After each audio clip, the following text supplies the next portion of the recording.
সুভাষ গ্রাম। নেতাজি সুভাষচন্দ্র বসুর নামে সম্পূর্ণ একটা গ্রাম বা মফস্বল। কিন্তু কেনই বা স্বাধীনতা দিবসের আগের দিন দেশনায়কের নামে এরকম একটা ভিডিও? চলুন দেখে নেওয়া যাক। আপনারা সকলেই জানেন নেতাজি সুভাষচন্দ্র বসুর জন্ম উড়িষ্যার কটকে, আর তার বেড়ে ওঠা কলকাতার এলগিন রোডে, যার বর্তমান নাম নেতাজি ভবন, যা 1909 সালে তৈরি করেছিলেন সুভাষচন্দ্রের বাবা জানকীনাথ বসু। কিন্তু জানেন কি, কলকাতা থেকে মাত্র 25 কিলোমিটার দূরে আছে সুভাষচন্দ্র বসুর পৈতৃক বাড়ি। দুর্গাপুজোটা যেখানে কাটাতেন সুভাষচন্দ্র বসু। কি যেতে ইচ্ছে করছে তো?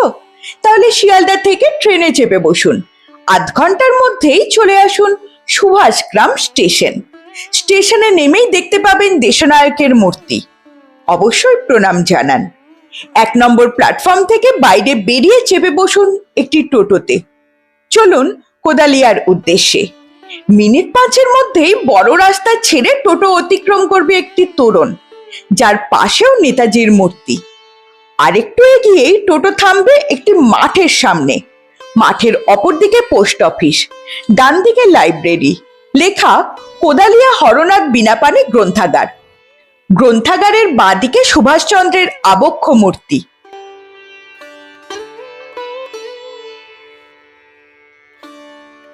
পাশেই প্রবেশদ্বার, উপরে শ্বেতপাথরে লেখা হরনাথ লজ। ভেতরে প্রবেশ করলে যে অংশটি চোখে পড়বে সেটি দুর্গা মন্দির বা দুর্গা দালান। ঠাকুর ঘরও আছে। চলুন প্রথমেই ঠাকুর ঘরটি একটু দেখে আসি। এই যে দুর্গা দালান, সেখানে প্রতি বছর এখনো দুর্গাপুজো হয়। সেই দুর্গাপূজার ক্লিপ থাকবে ভিডিওর একদম শেষে। আর এই যে পোস্ট অফিস, সেটাও বরং একটু দেখিয়ে রাখি ভিডিওতেই।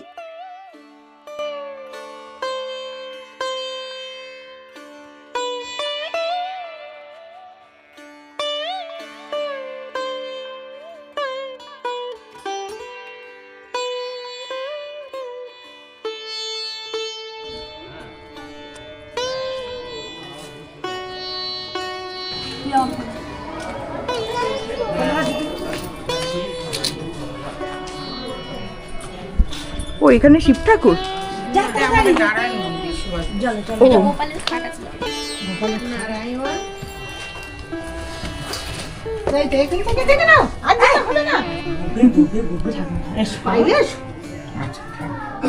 যেতে পারবো?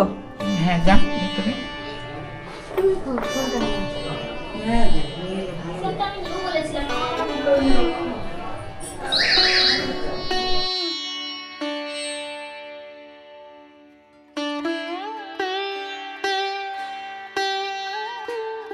এখান থেকে ডান দিকের দুতলা বাড়িটি দেখছেন, এটিতেই সুভাষচন্দ্র বসু যখন কোদালিয়া আসতেন তখন থাকতেন।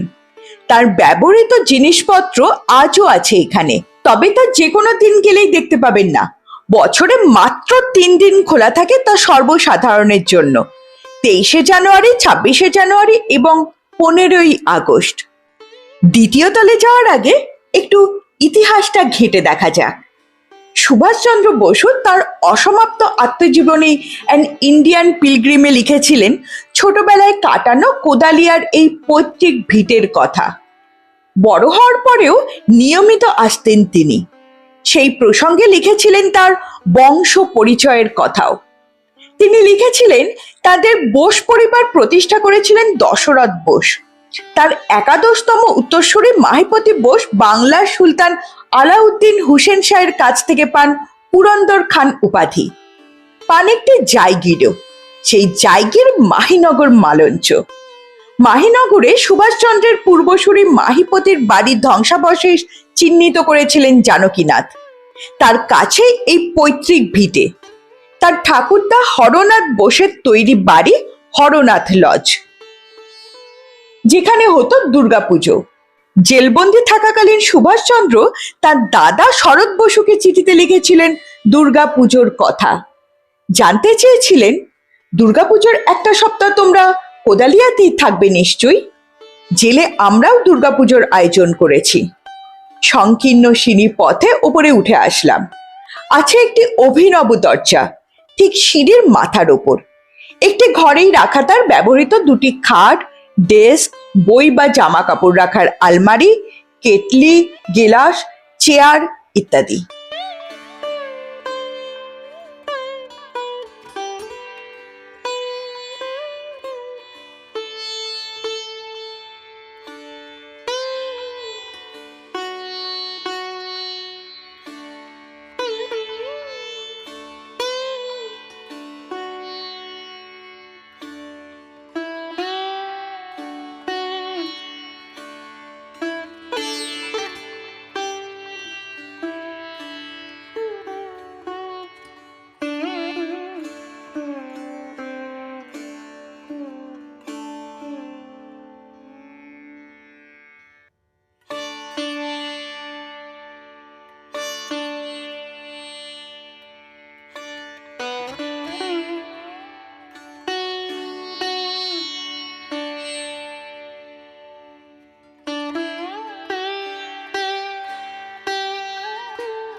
সব ভেঙে গেছে।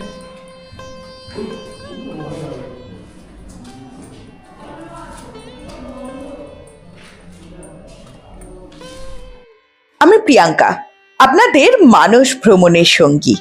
দীপান্তর দ্য এক্সপ্লোরারকে সঙ্গে নিয়ে আমি পৌঁছে যাই পশ্চিমবঙ্গ তথা ভারতের বিভিন্ন প্রান্তে।